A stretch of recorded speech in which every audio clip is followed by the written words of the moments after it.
नमस्कार मित्रांनो, स्वागत आहे तुमचं एमजीवर्सच्या एका नव्या व्हिडिओमध्ये। तर आज आपण बोलणार आहोत जेसिका जोन्स बद्दल। ही आहे डिफेंडर्स टीमची तिसरी मेंबर। चला आता मग चालू करूया आपल्या व्हिडिओला।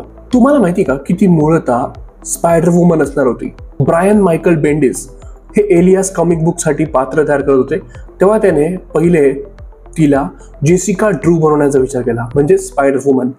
पण काही कंटिन्युटी एररमुळे त्यांनी जेसिका जोन्स हे नावाचे पात्र तयार केले।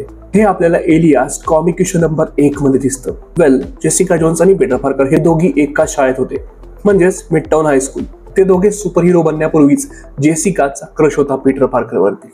हे आपल्याला एलियासच्या 28व्या कॉमिक इश्यू मध्ये दिसतं। जेसिका जोन्स ही खासगी गुप्तहेर बनण्यापूर्वी तिची ओळख एका नव्या सुपर हिरो आयडेंटिटी मध्ये होती। तिने पूर्वी ज्युएल नावाचा एक कॉस्ट्युम हिरो बनण्याचा ट्राय केला होता, पण पर्पल मॅन मुळे ती माइंड कंट्रोल झाली आणि तिची कारकीर्द अतिशय क्रूरपणे संपुष्टात आली। हे आपल्याला दिसून येते एलियासच्या 15व्या इश्यू मध्ये।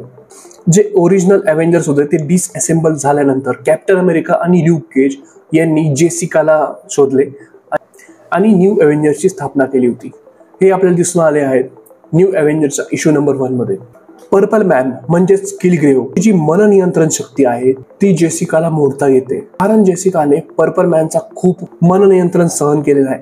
त्यामुळे तिची प्रतिकार शक्ती म्हणजे तिचा रेजिस्टन्स बनून गेलेला आहे तसा।